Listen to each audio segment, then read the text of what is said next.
Maya, leave this table, now. Before they sent Maya away from the table, perhaps it was better for them to hear the name in the will, is greater than, is greater than. What name? What do you know? Show us the will. Is greater than, you are not prepared. Is greater than, is greater than. The dinner that night didn't feel like a family gathering, but a hearing disguised in elegance. The Tan family's good-class bungalow, tucked away in the exclusive enclave of Nassim Road, gleamed under bespoke Italian chandeliers, against pale walls and arrangements of white orchids that had no scent, as if even the flowers here had learned not to impose. Maya Sharmatan entered the dining hall in a simple navy blue dress, her hands resting lightly on her 5-month belly, and a smile too small to be called peaceful. Beside her, Julian walked without touching her, serious, dressed in the dark suit he wore for meetings at Marina Bay Financial Center. At the head of the table, Eleanor Tan observed her daughter-in-law as if she were a fresh stain on an old tablecloth. "You're late," she said, without raising her voice. Maya took a deep breath and answered calmly.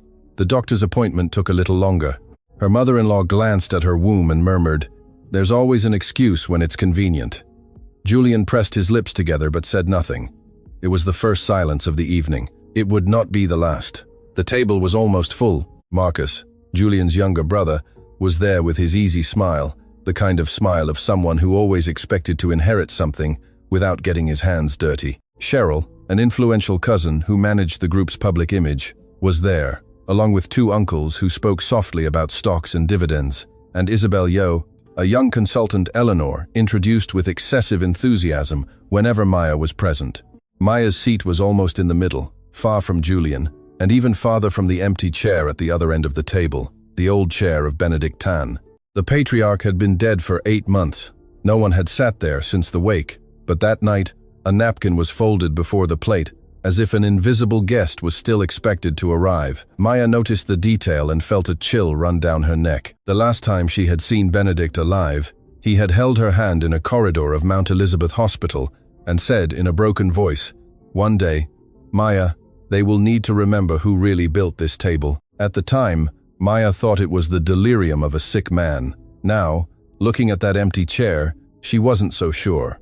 Eleanor raised her glass before everyone had even started to eat. "Tonight is important for our family and for the Tan group," she declared, in that practiced tone designed to sound affectionate to guests and final to relatives. "After months of instability, we need to make it clear who carries the blood, the responsibility, and the name necessary to lead the future." Maya felt the word blood hit her like an invisible shove. Julian, seated to his mother's right, lowered his gaze to his plate. Marcus smiled. Isabel pretended to adjust her pearl earring but watched every reaction. "Naturally," Eleanor continued, "some matters of inheritance must be handled only by those who are truly family." Maya put down her fork without a sound. The entire room became attentive to the gesture. Though no one would admit it, she looked at Julian, hoping for at least a sign, a movement, a short phrase. He just took a deep breath, like a man seeing a storm approach and choosing to close the windows instead of protecting the person outside. "Auntie Eleanor," Maya said, choosing each word so her voice wouldn't tremble, "if the matter involves my husband's and our son's future, I believe I have the right to remain." Her mother-in-law smiled, but the smile did not reach her eyes. "Our son," she repeated, as if savoring an irony. "The child will be a Tan. No one denies that. But you, Maya, are still a Sharma, and the Sharmas have never understood how to remain where they are not welcome." One of the uncles cleared his throat. Cheryl looked down. Julian finally lifted his face, but too late to stop the blow. Maya felt her hand slide to the discreet pendant she wore around her neck, an old piece of brushed gold with the initials RS engraved on the back. Raj Sharma, her father, who died when she was still young, always said that dignity was not something you begged for at any table. "I was invited when I married Julian," she replied, her voice lower. Eleanor leaned forward. "Marriage doesn't turn origin into entitlement, and pregnancy doesn't turn a convenient woman into an heiress." The sentence landed on the table like shattered glass. Julian half rose, resting his hand on the back of his chair, but Eleanor stopped him with a look. Marcus took advantage of the pause to feign a sensibility he didn't possess. "Perhaps it's better to avoid any strain. Maya can rest in the living room. She's pregnant, after all. These conversations are tense." Maya looked at him and saw, behind the oily voice, the haste to push her out before anything was decided. Isabel then spoke for the first time, her voice too sweet to be innocent. "No one wants to make you uncomfortable, but certain family traditions must be respected. Maya almost smiled. Respect was a beautiful word coming from someone who never had to pay its price. Julian, at last, said, "Mum, Maya can stay." The sentence came out correctly, but weak, like an umbrella opened after the storm has passed. Eleanor placed her glass down delicately. "She can in this house, Julian. You don't even preside over the table yet. Your father left responsibilities, not sentiments." He tensed his jaw. Maya saw the shame on his face, but shame was no defense. Shame didn't hold anyone's hand. Eleanor gestured for the helper to remove Maya's plate. It was a small, almost elegant gesture, and for that very reason, more cruel. The woman hesitated, embarrassed, but obeyed. Maya watched her plate being taken away before she had eaten anything. At that moment, the baby moved, a slight flutter under her palm, and the pain she felt wasn't physical. It was the sharp realization that they were trying to erase her presence in front of her own child. "Get up, Maya," Eleanor ordered, her mask of politeness gone. "This table is for decisions of tan blood." Maya didn't answer immediately. Her silence seemed to bother them more than any shout would have. Julian whispered, "Maya, please, don't make this difficult." She turned her head slowly towards him. There were tears in her eyes, but none fell. "Did I make it difficult when I entered this house, or when I believed you would let me stay?" The question pierced Julian in a way he hadn't expected. For a second, he looked like the man she had loved. Not the heir trained to obey, but the second passed. Maya stood up. The chair scraped against the marble floor with a long, harsh sound, impossible to ignore. Everyone looked at her, some with pity, others with relief, Eleanor with victory. Maya looked at none of them. She looked at Benedict's empty chair. In her memory, the old man's voice returned as if from the back of the room. "When they try to take you from your rightful place, don't fight for the chair. Wait until the table itself exposes who lied." She had never understood that phrase.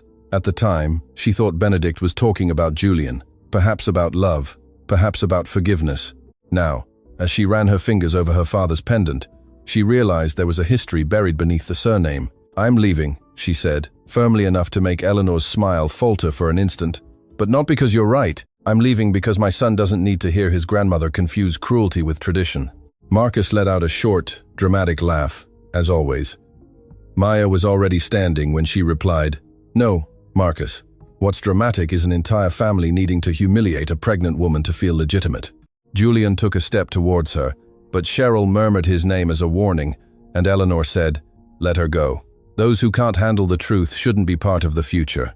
Maya walked to the dining hall door with her spine straight, though inside, something was breaking with a noise only she could hear. In the hallway, the air seemed less heavy, but the humiliation still clung to her skin. She heard Eleanor behind her, resuming her ceremonial voice. "Now, without interruptions, we can proceed with the announcement. Julian will officially take over as Group CEO after the board's validation.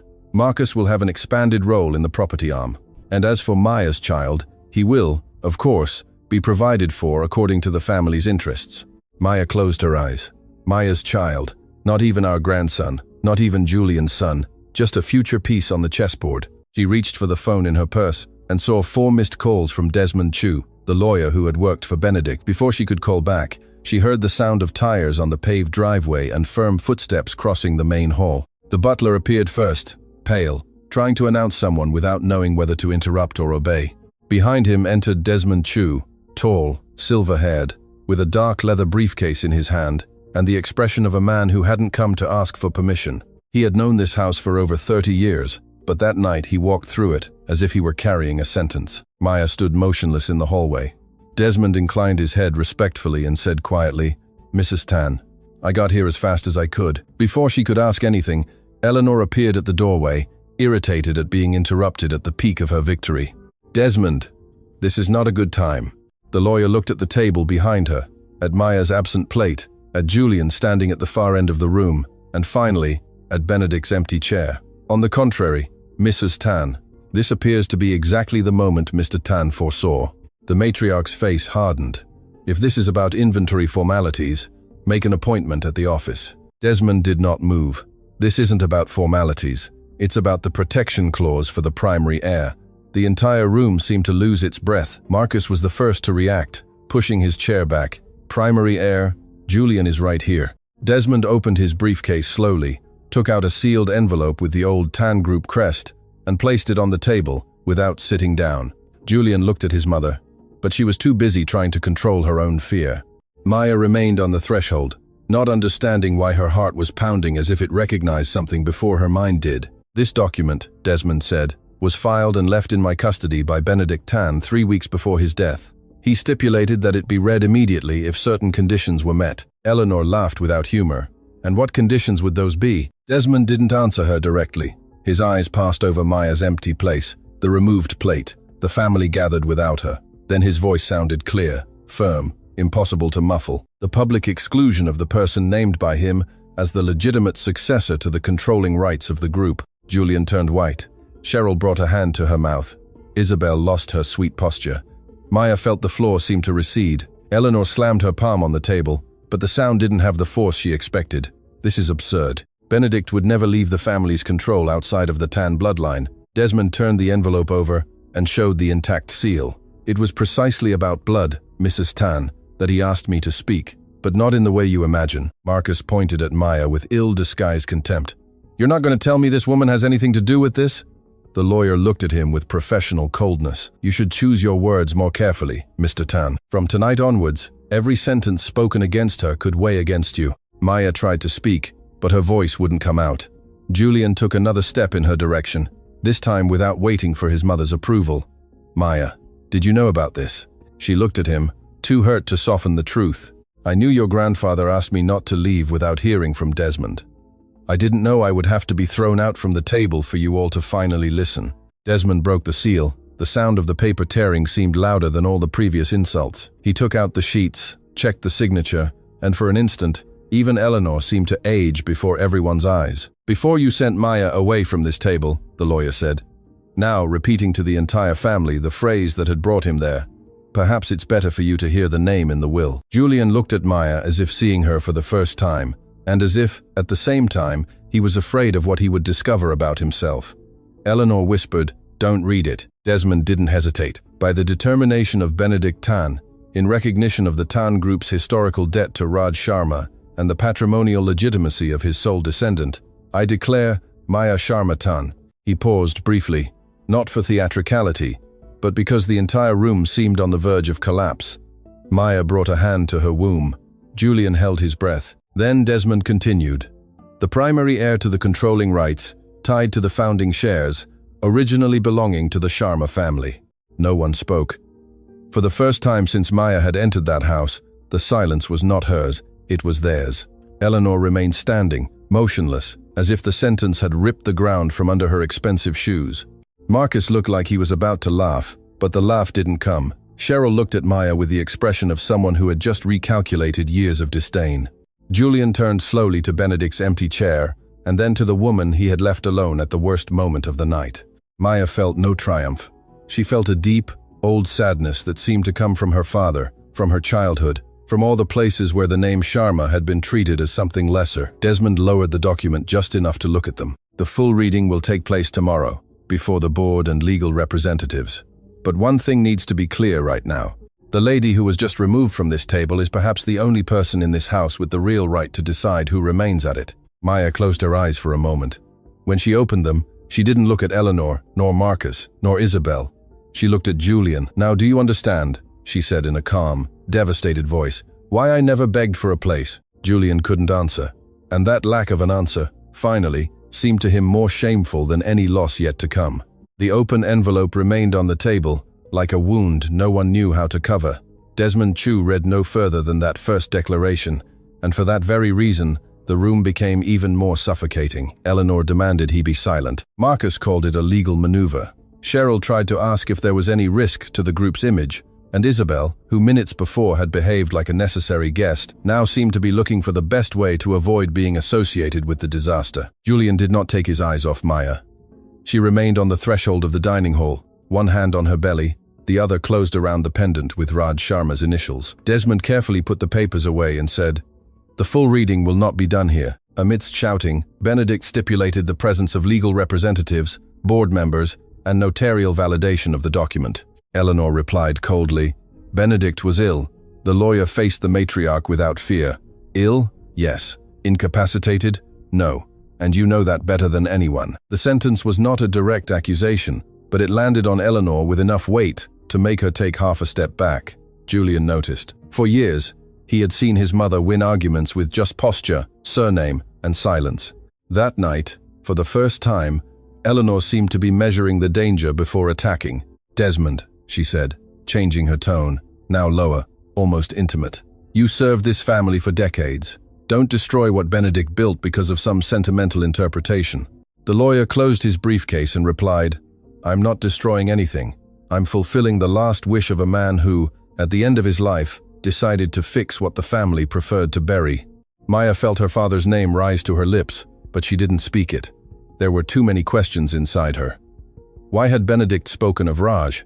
What debt was that? What founding shares could have existed if, her whole life, she'd been told her father had been just a small, failed supplier? Julian took a step towards her and whispered, "Maya, we need to talk." She looked at him with a calmness that hurt more than anger. "Now you need to." The question left him defenseless. Julian had imagined that if Maya ever got tired, she would cry, demand explanations, beg for love, or throw every lonely night in his face. But the woman before him didn't seem ready to beg for anything. She looked like someone who, after holding a closed door for a long time, had finally let go of the handle. "I didn't know about this will," he said. Maya breathed slowly. "I didn't know everything either. But I knew there was something your family was afraid I would hear." Eleanor interrupted harshly. "Don't talk as if you're the victim of a conspiracy. You entered this house through marriage, not by your own right." Desmond turned to her. "Mrs. Tan, I advise caution. Any attempt to intimidate Mrs. Sharma Tan from now on could be recorded." Marcus laughed nervously. "Mrs. Sharma Tan, since when does everyone have to treat her like a shareholder?" Desmond replied without changing his tone. "Since before you knew, that is precisely the point." Maya could no longer stand the room, the faces, or the expensive smell of the dinner they had taken from her. "I'm leaving," she said. Julian moved immediately. "I'll take you." Maya shook her head. "No, you stayed seated when they took my plate. You don't need to stand up now to look better." The words made Cheryl lower her eyes, and even Marcus fell silent for a moment. Julian took the blow without protest, because there was too much truth in it. "Maya, it's late. You're pregnant." She smiled without joy. "Funny, my pregnancy only concerns you when I decide to leave." Eleanor lost her patience. "Enough of this drama. You will not turn a legal issue into emotional blackmail." Maya turned to her mother-in-law. "No, Auntie Eleanor. You are the ones who turned a family into a courtroom. I'm just leaving before my son learns that humiliation can also be inherited." Desmond escorted Maya to the hall and called for his driver. Julian tried to follow her, but the lawyer discreetly placed himself between them. "Mr. Tan, perhaps tonight it's best to let her breathe." Julian wanted to reply that he was her husband, that he had the right, that he needed to explain, but the word right died on his lips. That night, he had already used too much silence. Outside, the cool Singapore air touched Maya's face as if she had just left a room without oxygen. Desmond's car was waiting by the entrance. The lights of the bungalow were left behind like a shop window, where everyone still pretended to have wealth, order, and control. Maya got into the back seat, but before closing the door, she heard Julian call her from the entrance. "Maya, please." She didn't look back immediately. She had loved that voice on ordinary mornings, on short trips to Sentosa, on nights when he seemed less of an heir and more of a man. Perhaps that was why it hurt so much. When she finally turned her head, she saw Julian without his jacket, his tie loosened, and a desperation that came too late. "I'll find out the truth," he said. Maya rested a hand on her belly. "Find it out for yourself. I've spent too much time trying to prove I wasn't a threat." The door closed. As the car passed through the estate's gate, Maya saw his figure shrinking in the rearview mirror. She didn't feel victory. She felt tired. An old tiredness. Inherited, perhaps, from a man named Raj Sharma. Desmond didn't ask questions for the first few minutes. The car moved along the wide avenues, past illuminated guardhouses, through silent condominium complexes, and then entered the heavier traffic towards the city. Maya looked at the lights on the highway as if each one were an incomplete memory. Finally, she said, "My father really did have something to do with the Tan group." Desmond took his time to answer, not out of doubt, but out of respect for the weight of the answer. He had more than something to do with it. Raj Sharma wasn't just an acquaintance of Benedict. He was the first person who believed in the project when the group was still a small, nearly bankrupt property developer. He came in with land, contacts, guarantees, and ideas. Without him, the Tan name might never have made it to Raffles Place. Maya closed her eyes. She remembered her father fixing the lock of their old HDB flat, his hands calloused, his shirt sleeves always rolled up to the elbows. He never spoke ill of anyone. When the Tan name appeared on television, he would just turn it off. "Why did he never tell me?" she asked. Desmond looked out the window. Perhaps because shame doesn't always belong to the one who was betrayed. Sometimes the one who is hurt also carries the weight as if it were their fault. That sentence opened something inside Maya. She remembered a rainy afternoon many years before, when she found her father sitting at the kitchen table with papers spread out.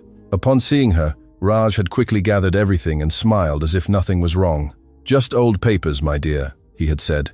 That same week, he sold the car, was late with the rent, and started working for a smaller company, accepting humiliations she would only understand later. "He died believing he had lost everything," Maya whispered. Desmond shook his head. "He died without knowing that Benedict tried to repair some of the damage. The problem is, Benedict also took too long. By the time he realized the extent of the injustice, there was an entire structure protecting the lie." Maya opened her eyes. Eleanor knew. The lawyer's silence was answer enough.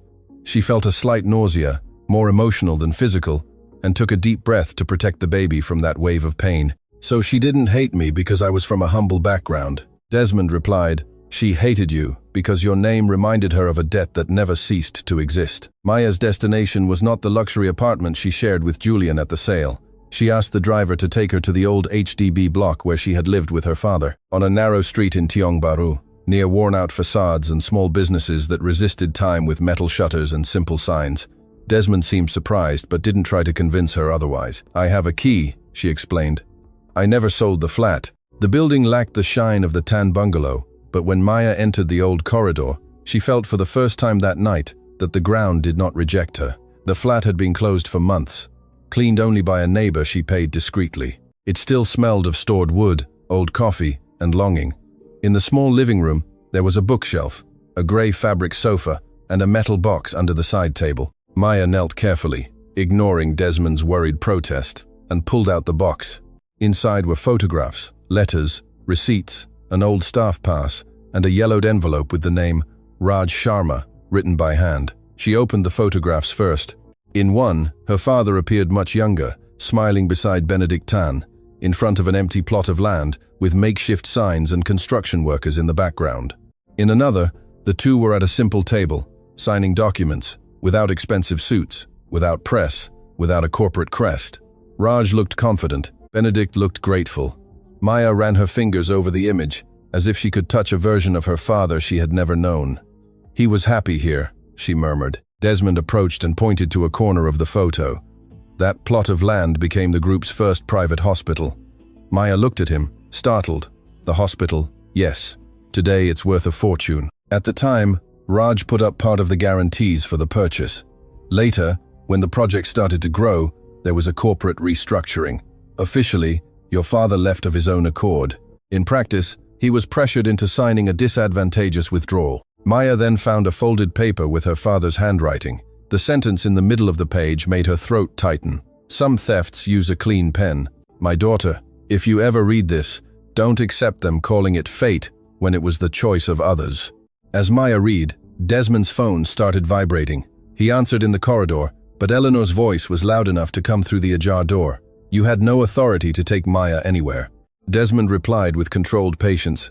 "Mrs. Sharmatan is an adult. She is not your property." Eleanor said something Maya couldn't hear completely but caught the words board, press, and annul. Desmond's voice hardened. "You can try to challenge the document tomorrow, but I advise you not to turn this into a public war. The more noise you make, the more questions will arise about Raj Sharma." The call ended. Maya held the letter to her chest. "She's going to attack." Desmond returned to the room. "Yes, probably before dawn." "And Julian?" Maya asked, not wanting to show that the answer still mattered. Desmond chose honesty. He grew up with the version they told him. That doesn't absolve him, but perhaps it explains why he saw so little. Maya looked out the window at the nearly empty street. An explanation doesn't heal a humiliation. "No," said Desmond, "but the truth can prevent it from happening again." At the bungalow, Julian couldn't remain at the table after Maya left. Eleanor was trying to reassemble the evening as if simply rearranging the cutlery would suffice. "Tomorrow, we'll speak with the group's lawyers. Desmond is abusing Benedict's trust. You mustn't react emotionally." Julian looked at his mother, and for the first time saw not just authority, but fear.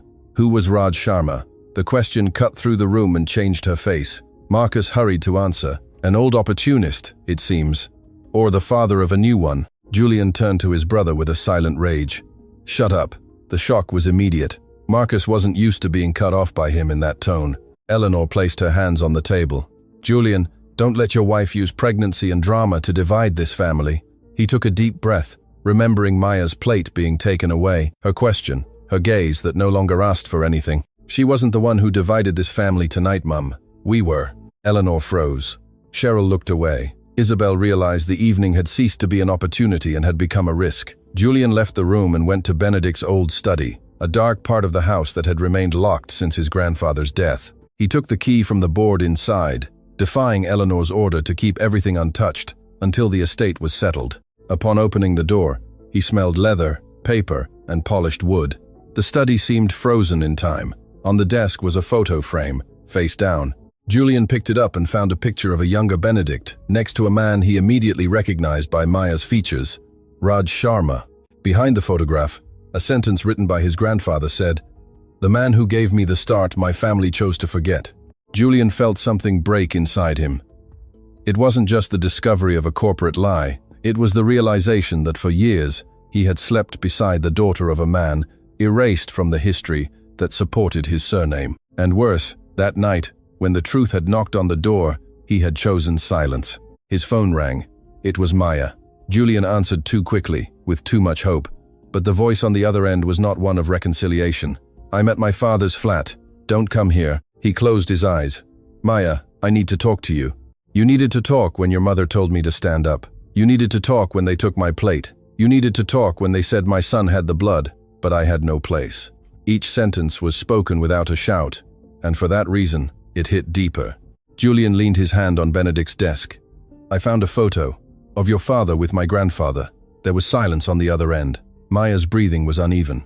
"Then maybe you'll finally start to understand that I didn't enter your family to steal anything.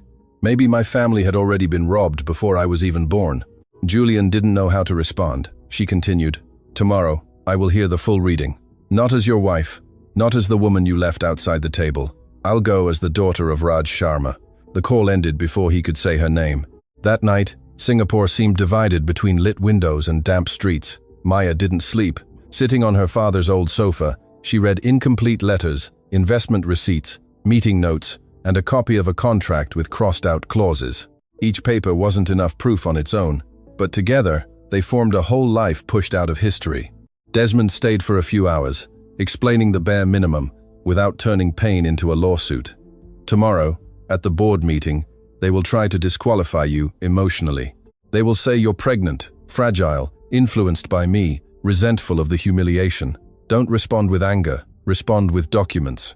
Maya looked at her father's letter and then at her womb. The baby moved again, as if reminding her that the future could not be born upon the same lie. "I don't want to destroy Julian," she said. Desmond nodded. "Then don't destroy him. Just don't destroy yourself to preserve him." As the sun began to lighten the edges of the buildings, Maya put away Raj's letter, tucked the pendant inside her dress, and decided that, for the first time since becoming a Tan, she would enter a room without asking permission from anyone's surname. The glass building at Marina Bay Financial Center reflected a Singapore that seemed to have no room for guilt. Black cars entered and exited the underground car park. Executives crossed the lobby with phones to their ears, and the digital panels displayed the name Tan Group, with the same imposing presence as always, as if nothing that morning could threaten decades of prestige. Maya arrived without Julian, accompanied only by Desmond Chu. She wore a light, discreet dress and kept a hand on her belly, as if reminding herself she was not there alone. As she passed the reception, she noticed quick glances, hushed whispers, employees who pretended not to recognize her, while their eyes betrayed that the news was already circulating through the floors. Someone had leaked that the family's pregnant daughter-in-law had been named in an unexpected will. Someone had also planted the version that she was trying to take advantage of Benedict's death. Maya didn't need to ask who. The scent of the attack had Eleanor's signature. The boardroom was on the top floor, surrounded by large windows with a cold view of the city. When Maya entered, Julian was already there, standing near the head of the table, his face looking like he hadn't slept. Eleanor occupied one of the central chairs, impeccable in a beige suit. her hands crossed on the table and her chin up as if elegance could erase fear. Marcus was talking in a low voice with two old board members. Cheryl was reviewing something on her tablet, probably calculating the scale of the scandal before even knowing the truth. There were also the group's legal representatives and a registrar called to confirm the authenticity of the records. Julian looked at Maya and took an instinctive step towards her, but stopped when she didn't move. He wanted to apologize right there, before any reading, before documents made public what he should have protected in private. But Maya averted her eyes and sat down next to Desmond, not next to her husband. The distance between the two chairs seemed wider than the entire table. Eleanor launched her attack before Desmond even opened his briefcase. Before any reading, I want to register my concern for Maya's emotional state. She is pregnant, was exposed to a delicate situation yesterday, and may be led by interpretations she doesn't understand. Maya raised her eyes but didn't reply. Desmond answered for her, sticking to the law. Mrs. Sharmatan perfectly understands the nature of this meeting. Marcus smirked. Does she really? Because yesterday she seemed too surprised for someone who now appears as the supposed heiress. Julian clenched his fist on the table. Marcus, that's enough. His brother raised his eyebrows. Now you decide to defend her? Yesterday she left our house a victim. Today she walks in here, the convenient owner. Don't you think? Maya felt the old urge to explain, to say she never wanted this, that she would trade any share for one more afternoon with her father alive. But she remembered Desmond's advice. Don't respond with anger. Respond with documents. So she remained quiet. Her stillness began to unnerve them more than any protest. Desmond placed 3 sets of documents on the table. The first was Benedict Tan's will, registered weeks before his death. The second contained copies of old contracts between Benedict and Raj Sharma. The third held minutes of corporate restructurings carried out in the group's early days. The registrar confirmed the formal validity of the will and the existence of records related to the Sharma family's original share. Cheryl was the first to lose her composure. If this gets to the press without control, the market will interpret it as an internal succession dispute. Desmond replied, the market might interpret it as the late correction of a moral fraud. Eleanor rapped her nail on the table. Moral fraud? Be careful, Mr. Chu. Fraud is a serious word. The lawyer held her gaze. I said, moral. The precise legal term will depend on what we discover when the archives are fully opened. Maya saw Eleanor's face harden. This wasn't just fear of losing power. It was fear that old papers had survived the passage of time. Julian pulled one of the photographs attached to the first volume towards him. It was the same one he had found in Benedict's study, his grandfather, alongside Raj Sharma, in front of the land where the private hospital, now one of the jewels of the group, stood. Why have I never seen this photo? He asked, without taking his eyes off the image. Eleanor answered too quickly, because not every old memory is relevant to current management. Maya finally spoke, her voice low but firm. Was my father irrelevant? The question cut across the table with a simplicity that was impossible to deflect. Marcus exhaled with impatience. Your father left the business. People leave partnerships all the time. That doesn't turn their descendants into perpetual victims. Maya looked at him. Did my father leave, or was he pushed? No one answered. Desmond opened an old minute book and read excerpts sufficient to show that Raj Sharma had ceded his shares for a value far below the real market price, in a transaction made days before a multi-million-dollar contract with a hospital group was announced. Benedict recorded in a private letter that Raj signed without knowing about the ongoing negotiation, the lawyer said. He carried that guilt until the end. The revelation changed the atmosphere in the room. One of the older board members, who had been observing in silence, took off his glasses and massaged his forehead. I remember rumors of a turbulent exit, he admitted. Eleanor turned to him coldly. Rumors are not facts. The man fell silent, but the damage was done. Julian looked at his mother. Did you know about this hospital contract? Eleanor maintained her hard expression. I was young, Julian. Your grandfather made difficult decisions. It's not for us to judge the past with sentimentality. Maya felt her father's name pulse within her. Sentimentality was my father selling his car to pay the rent after losing everything. It was him turning off the television when your name appeared. It was him dying, being told he didn't know how to seize an opportunity that had, in fact, been taken from him. Her voice didn't rise, but her eyes filled with tears. Julian closed his eyes for a second. Each of her sentences seemed to restore humanity to a man his family had turned into a footnote. Eleanor used Maya's emotion as a weapon. You see, this is exactly what I'm talking about. She's too involved, too resentful. A person like that cannot be placed at the center of a decision that affects thousands of employees, shareholders, hospitals, developments, contracts. Maya took a deep breath, felt the baby move, and let that movement anchor her. "You're right about one thing," she said. "I am involved. My father was involved when he trusted Benedict. I was involved when I married Julian. Without knowing, I was entering the home of the family that erased my father's name. My son was involved yesterday when you decided he had enough blood to inherit. But his mother didn't have enough dignity to remain seated." Eleanor paled with anger. Julian turned to his mother before she could reply. "You ordered her plate to be removed. In front of everyone." Eleanor looked at her son as if he had betrayed his own surname. "I was protecting this family," he finally answered, his voice whole. "No, yesterday, you exposed us." The silence that followed was different. It wasn't the frightened silence of the previous night, but the first visible crack in Julian's obedience. Maya noticed, but didn't allow herself to soften. A late defense didn't erase the empty chair, the plate taken away, the comment about blood. Desmond then moved to the most delicate part. Benedict Tan left an activation clause. The share tied to the Sharma family would remain under fiduciary management until Maya Sharma was formally recognized, or until any member of the Tan family attempted to publicly exclude her from a succession decision, while benefiting from the assets originating from Raj Sharma's share. Marcus stood up. "This is a ridiculous trap." Desmond remained calm. "It's a harsh clause, yes, but it was written by someone who knew his own family well." The sentence hit everyone, including Julian. Benedict hadn't just left a will, he had left an accusation, primed for the day they repeated against Maya, the same elegant violence they had committed against Raj. Cheryl ran her fingers over her tablet, nervous. "If this clause is validated, what is the practical impact?" Desmond answered without theatrics. "Maya gains control of the block of shares tied to the founding Sharma share, combined with the voting rights preserved by Benedict. In practice, no executive succession can be completed without her consent. Depending on the full reading and board confirmation, she can appoint or veto the group CEO." Marcus laughed, but the sound came out harsh. "So the woman who yesterday didn't even know where to sit is going to decide who runs the group?" Maya faced him. "Yesterday, I knew exactly where I was sitting. You were the ones who didn't know whose table you were eating at." Julian lowered his head, struck by the precision of the phrase. Eleanor, however, did not back down. "You are not prepared for this. You don't know how to run a group of this size. You'll ruin everything out of revenge." Maya replied, "I don't want revenge. I want you to stop calling it incompetence." What was, in fact, erasure. The word erasure hung between them.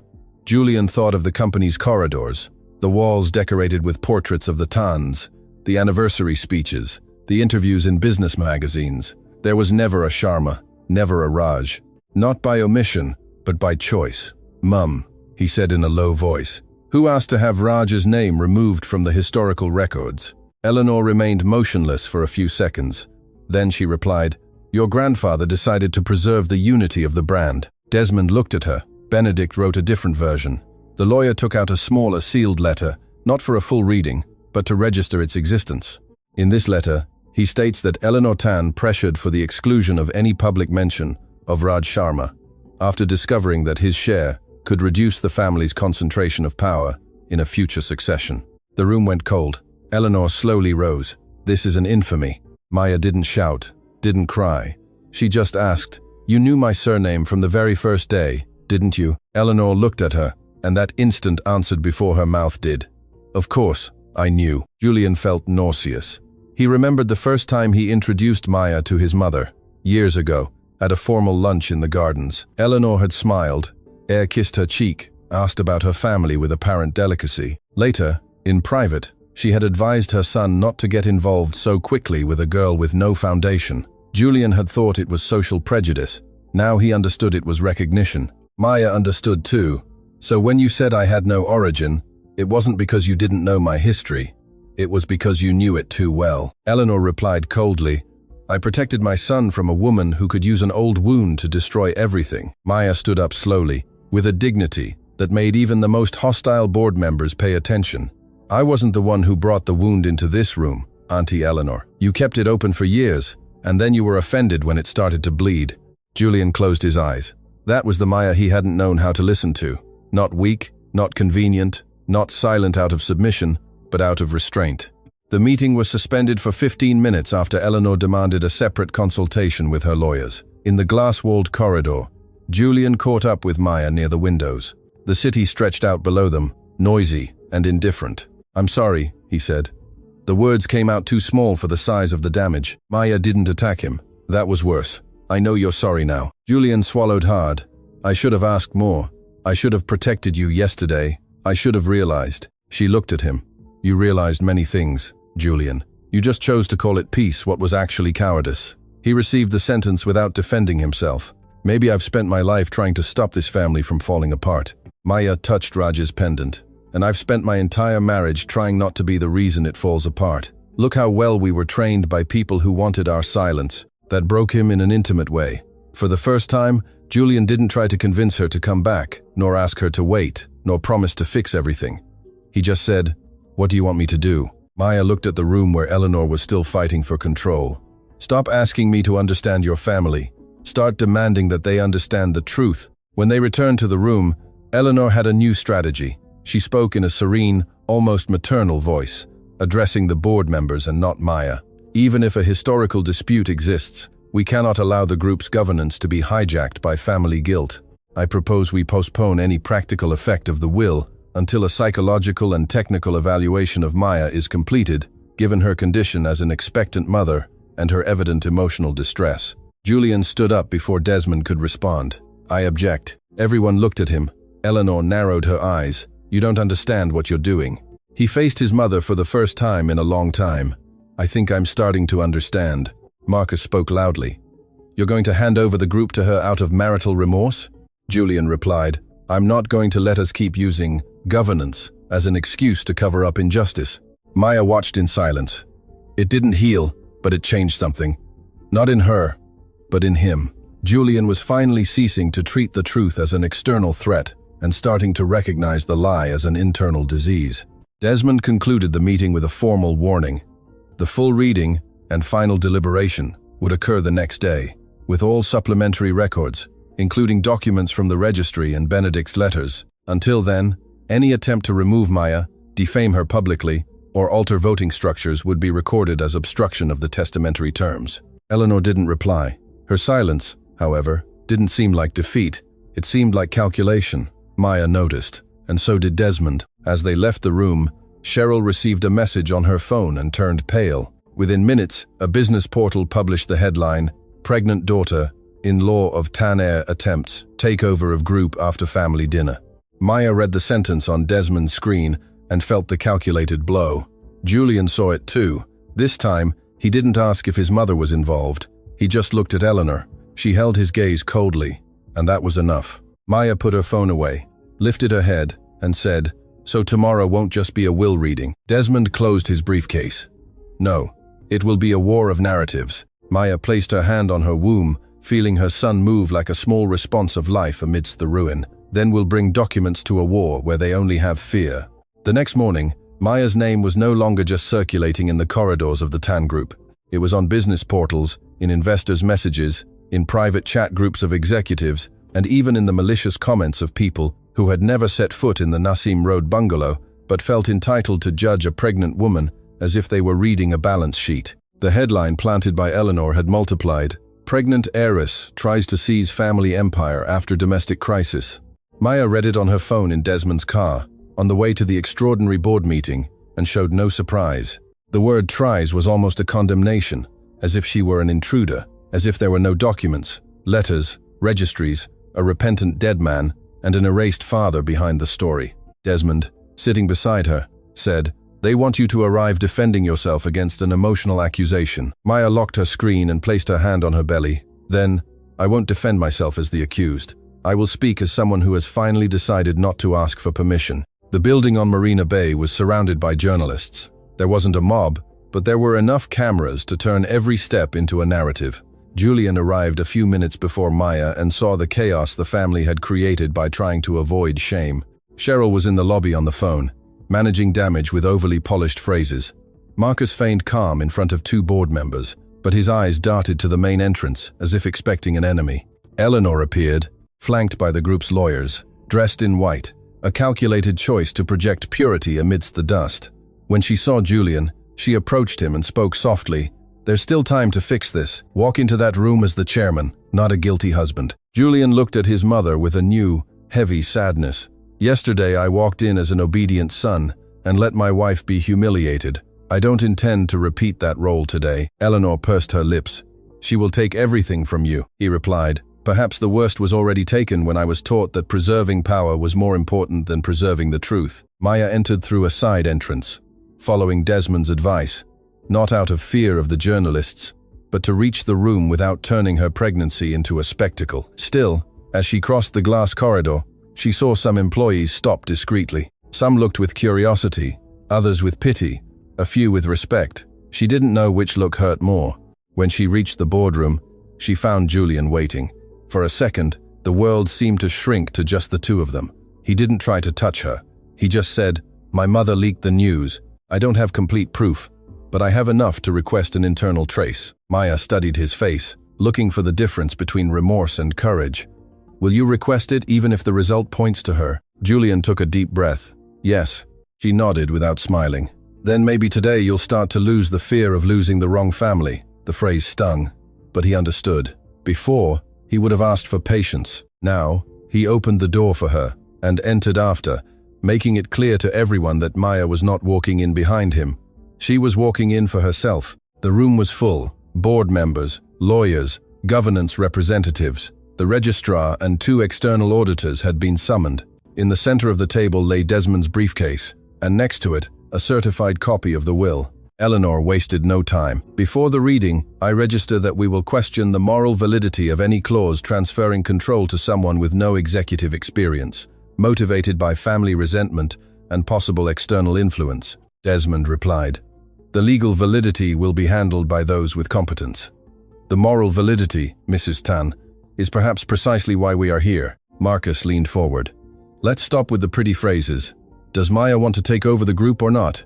Maya raised her eyes to him. "I want to hear what Benedict left in writing.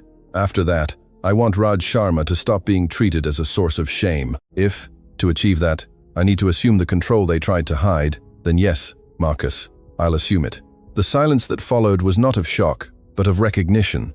For the first time, she hadn't softened her own strength to make them feel comfortable. Desmond began the reading. His voice was firm, without theatrics, and perhaps for that reason, each word seemed more inescapable. Benedict Tan acknowledged that Raj Sharma had been a founding participant in projects that led to the group's growth, especially in the hospital and property sectors. He acknowledged that Raj's exit had been conducted under an asymmetry of information prior to the revelation of contracts that would have enormously valued his stake. He acknowledged that, for the convenience of the Tan family, the Sharma name had been removed from public records of institutional celebration. Maya kept her eyes down during this part, because each sentence confirmed an injustice, but also reopened her father's death. Julian looked at his mother, expecting some sign of regret. Eleanor just stared at the table. Desmond continued, "I declare that the economic and political rights preserved in my name, tied to the reparation of the original Sharma family share, shall be transferred to Maya Sharma Tan, the only daughter of Raj Sharma, when she is formally recognized as the legitimate successor, or when she suffers a public attempt of exclusion, embarrassment, or disqualification by beneficiary members of the assets in question." A murmur went through the room. Marcus stood up, red-faced. "That doesn't prove public exclusion. A family argument can't activate corporate control." Desmond turned a page. "The will defines public exclusion as any act in front of family members, group members, legal representatives, or third parties that removes from Maya the right to participate in succession deliberations related to the assets originating from the Sharma share." Cheryl closed her eyes because she understood before the others. The removed plate, the order to leave, the declaration that the table was for Tan blood, the inheritance meeting started without her. Desmond placed on the table a signed statement from 2 household staff members, along with a record of his arrival time and an audio recording sent anonymously that morning. Eleanor immediately raised her head. "A recording? That's illegal," Desmond replied. "It won't be used as the sole basis, but it confirms the context described by witnesses. Furthermore, the very attempt at media exposure this morning reinforces the pattern of public disqualification." One of the auditors then received from Julian the formal request to trace the leak. Eleanor looked at her son as if he had wounded her with his own hands. Julian held his mother's gaze. though the gesture cost him years of obedience. If the news came from within the group, it needs to be investigated. Eleanor spoke in a low, dangerous voice. You are choosing her against your family. Julian replied, I am choosing the truth against a lie that you called a family. Maya heard this without turning. Part of her wanted to feel relief. Another part knew that no sentence, however brave, could erase the night before. Desmond proceeded with the final reading of the clause. In the event of activation, Maya Sharmatan will immediately assume the voting rights of the reparatory founding bloc, with the power to veto executive appointments, request a historical audit, and demand the reinstatement of Raj Sharma's name in the institutional records of the Tan Group. Marcus slammed his hand on the table. This is a coup. Maya looked at him. A coup was my father being removed from history before the value of what he built came to light. A registered document is not a coup. It's memory surviving your convenience. An old board member asked for the floor. It was the same man who had mentioned rumors the day before. His name was Celso Amaral, and he had served the group for over 20 years. He took a deep breath before speaking, as if each syllable crossed a personal debt. I was young when Raj left. I wasn't involved in the negotiation, but I heard talk about the hospital contract. For years, I accepted the official version because it was more comfortable. Today, seeing these documents, I cannot pretend there weren't signs. Eleanor cut him off. Do you want to destroy Benedict's legacy to soothe your late conscience? Celso replied without raising his voice. Perhaps Benedict's legacy, in the end, was trying to correct what we all allowed. The sentence weighed heavily in the room. Cheryl then reluctantly presented the initial technical result of the leak investigation. The article, published at 6 a.m., had received information from an email linked to an external PR agency used by Eleanor for personal projects. The proof still required further investigation, but it was enough to tarnish the matriarch's defense. Eleanor remained motionless, but her fingers trembled. Maya stood up. She hadn't planned to speak so much, but she realized that if she let the men in that room transform Raj's pain into the language of minutes, something essential would be lost again. My father didn't raise me to hate the Tans, she said. In fact, he almost never spoke of you. When the group's name appeared on television, he would just be quiet. I used to think that silence was weakness. Today, I understand that sometimes, silence is the last way a person has of not becoming like those who hurt them. She looked at Eleanor. I also remained silent when you called me convenient, when you questioned my origin, when you made my husband believe that tolerating me was already a generosity. But yesterday, when you ordered my plate to be taken away, you did more than humiliate me. You repeated with the daughter what your family did to the father. You removed someone from the table after using everything that person brought. The room had no defense against that. Not even Marcus could mock it. Maya touched her womb. My son will not inherit that silence as his destiny. Desmond formally asked if Maya wished to activate all rights immediately or await a new round of family mediation. The question, though technical, carried a moral choice. Julian looked at her. There was fear in his eyes, but not the fear of losing his position. It was the fear of losing her for good, Maya noticed, and for a moment, she remembered the man who had waited for her in the corridor of a private clinic, emotional upon hearing the baby's heartbeat for the first time. She also remembered the man sitting at the table while his mother ordered her plate to be removed. Both were real, and that was precisely why the decision hurt. I will not wait for mediation with those who use the press to destroy me before even hearing the truth, she said.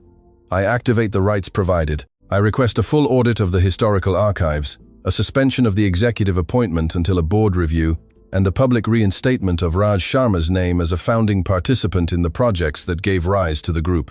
Desmond recorded it. The registrar confirmed the initial procedures. The shift, at last, was no longer a promise. It was an act. Eleanor stood up slowly. Her perfect image seemed cracked, but she still tried to maintain her imposing presence. You think a signature will make you belong to this family? Maya faced her with a calm that surprised even herself. No, belonging to this family stopped being my goal last night. The signature only prevents you from continuing to confuse belonging with possession. Eleanor paled. Julian closed his eyes because in that sentence was a liberation that might not include him. Marcus tried to leave the room, but Desmond reminded him that everyone had to sign the minutes acknowledging the proceedings. Cheryl, in a low voice, informed them that the press was waiting for a statement. Maya looked out the window at the avenue below, where the city continued, indifferent to inheritances and surnames. Then let's declare something simple, she said. The Tan Group acknowledges a historical debt to Raj Sharma and will initiate an independent audit. I will say the rest when I am ready. Julian approached, maintaining a respectful distance. I will stand by your side, if you'll let me. Maya looked at him. Today, stand by the side of the truth. I don't know yet if that means standing by my side. The impromptu press conference took place on the ground floor, in front of cameras that expected an out-of-control woman and found a serene heiress. Desmond spoke first, limiting himself to the necessary facts. Cheryl announced the independent audit, review of records, and temporary suspension of the executive succession. When Maya took the floor, the camera flashes intensified. She didn't mention the humiliation of the dinner, didn't expose the baby, didn't attack Julian, didn't shout Eleanor's name. She just said, "My father, Raj Sharma, contributed to the building of an essential part of this group. For years, his name did not receive the place it deserved. From today, documents, auditing, and accountability will replace silence, convenient versions, and fear." Behind her, Julian stood a few steps away. Eleanor watched from inside the lobby, lacking the courage to approach the cameras. At that moment, Maya understood that victory was not making them lower their heads. It was no longer needing to lower her own. When she left the building, the warm Singapore wind touched her face, and for the first time since the dinner, she breathed without feeling like someone was stealing her space. The table still existed, the family would still fight, but now everyone knew who had been expelled from it, and who, by right, could decide its future. 3 days after the press conference, the Tan Group no longer felt the same. Although the glass building continued to reflect the city with the same coldness, the name Raj Sharma was appearing in internal memos, in preliminary audit reports, for the first time in decades, in conversations that would have previously been cut short by fear or convenience. Maya didn't take an office on the top floor. She didn't ask for portraits to be removed from the walls, nor did she order impulsive dismissals. This absence of revenge confused the family more than any explosion would have. Eleanor had expected a loud war.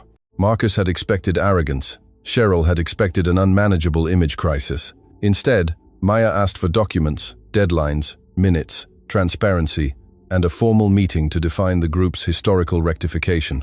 When someone asked if she intended to take over as group CEO, she replied simply, "I don't need to sit in Julian's chair to prove I have a place in this company." The sentence circulated through the corridors like a new rule.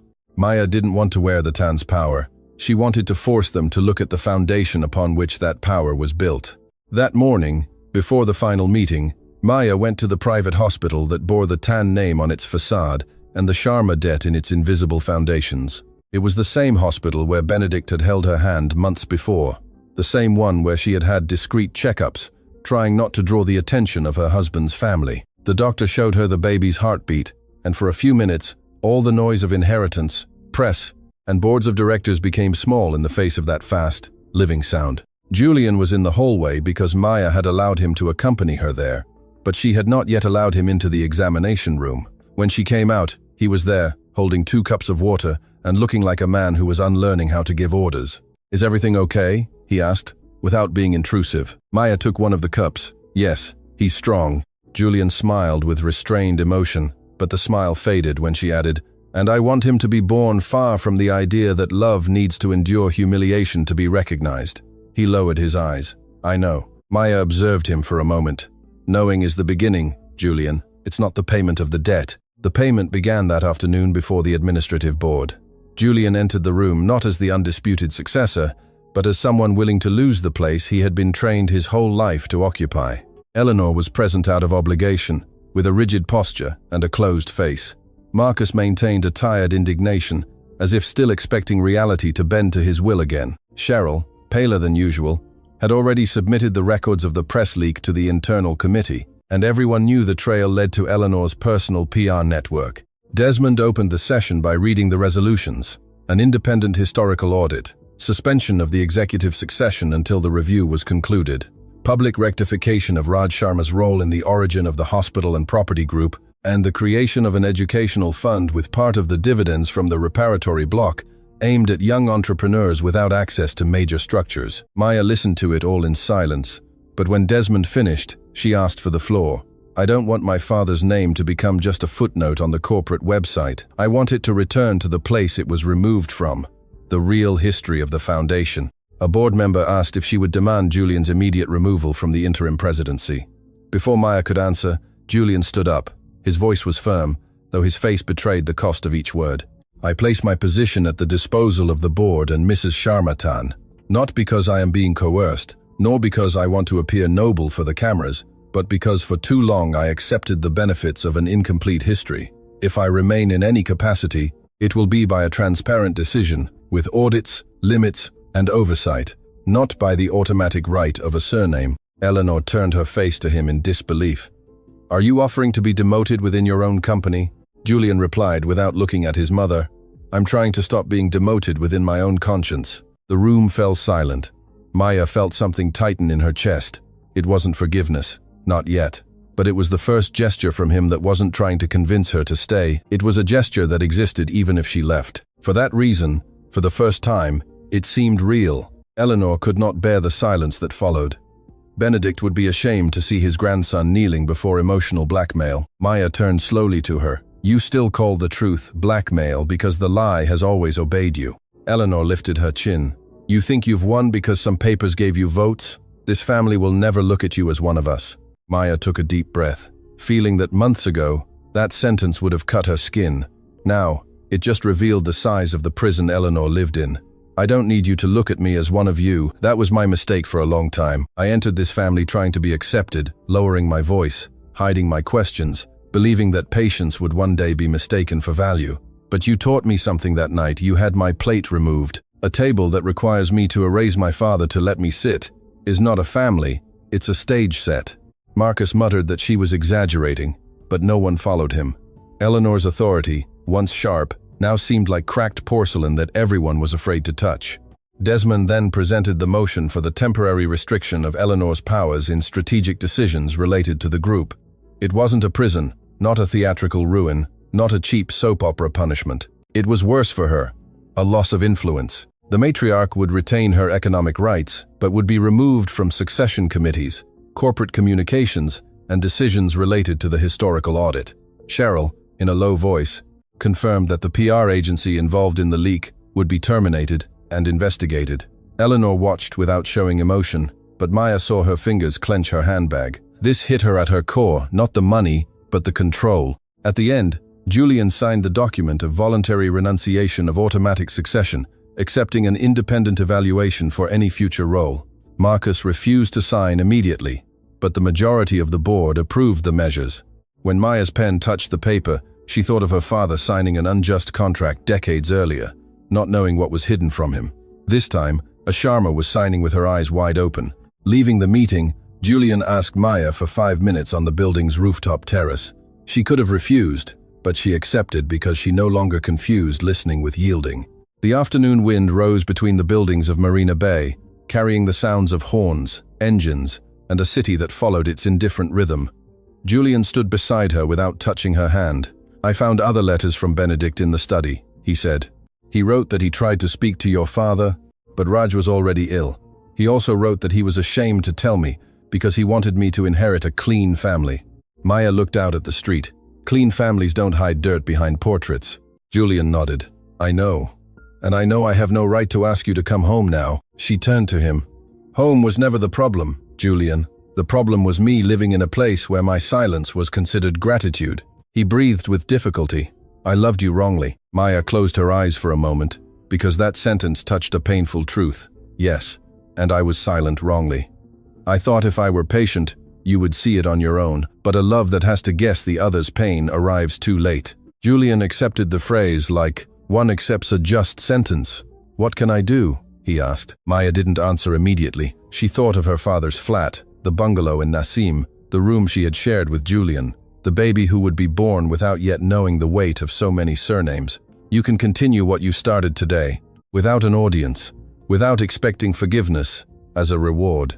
You can restore my father's name, even if I don't come back to you. You can stand up to your mother even when I'm not watching. You can learn to be a father before you demand to be a husband again. Julian brought a hand to his face, emotional, but he didn't try to turn emotion into an excuse. I will. Maya held his gaze. I hope so. For your sake, too. For the first time, the conversation ended without a romantic promise, without a dramatic hug, without a kiss to erase wounds. Yet, there was something new between them, not a return to what they were, but the distant possibility of a love that might one day know to ask for permission before entering. 2 weeks later, the TAN Group headquarters held a small internal ceremony, without excessive luxury, without a red carpet, and without the presence of journalists inside the auditorium. In the main lobby, between the company timeline and the portraits of the founders, a new panel was installed. Raj Sharma appeared in an old photograph next to Benedict, in front of the empty plot of land that would become the first hospital. The caption didn't call him a supplier, collaborator, or informal partner. It called him a founding participant in the group's originating projects. Maya stood before the image for several minutes, unable to speak. Desmond remained a few steps away, respecting the intimacy of that late encounter between daughter and father. Julian arrived later, alone. He wasn't wearing the family pin or a chairman's posture. He just stood beside her and said, "I read the speech from the hospital's opening. My grandfather thanked everyone except your father. Today, I corrected that in the institutional archive." Maya touched the edge of the panel. "Thank you." It was a small but true word. Julian didn't ask for more. He had finally learned that some graces should not be demanded. That night, there was a dinner at Nassim Road. Maya thought about not going, and she would have had every right. But she decided to attend, not to reconcile the family, nor to pretend the pain was over, but to close the circle in the same place where it had been broken. The table was set with less ostentation.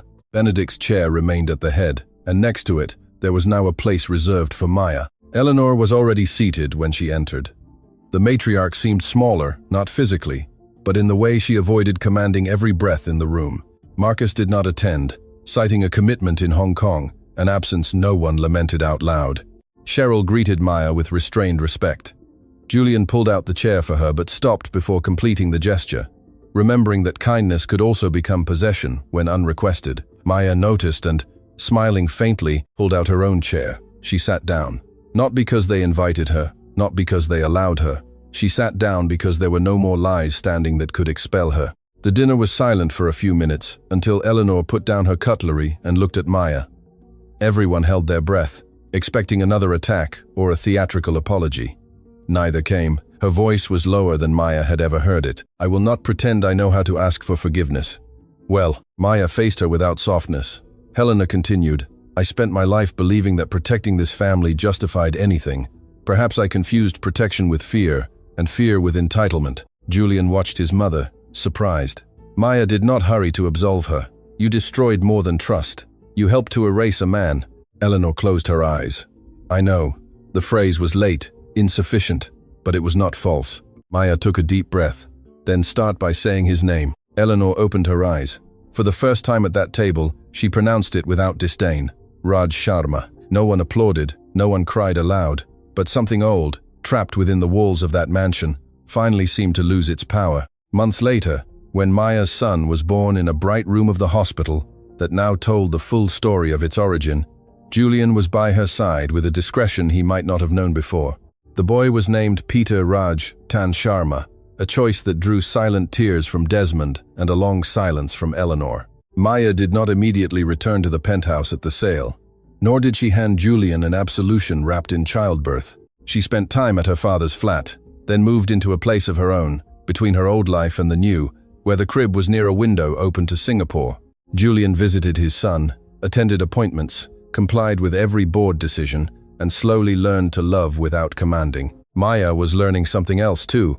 She didn't need to remain wounded to honor what she had suffered. On a drizzly afternoon, watching Julian hold Peter carefully, she allowed hope to enter without hurry, not as a perfect ending, but as an honest beginning. At the first annual general meeting after the audit, Maya took the stage in the group's main auditorium and spoke to shareholders, employees, and board members. She didn't use the Tan surname as a shield or the Sharma surname as a weapon. She spoke of memory, reparation, governance, and the future. She said that family businesses don't fall apart when they tell the truth, but when they demand that everyone pretend not to see it. At the end, she looked to the front row, where Julian was holding Peter in his lap. Eleanor was 2 chairs down, quieter, less of a queen, perhaps more human. Maya then said, "My father taught me that dignity is not begged for at any table. Today, I add, dignity is recognized, protected, and passed on." When she came down from the stage, Julian didn't hug her in front of everyone. He just walked by her side, at the same pace. Maya looked at him, For the first time in a long time, she didn't see the shadow of the Nassim Road table between them. There were still scars, still paths to rebuild. But now, if one day she chose to sit beside him again, it would be for love, never again for permission.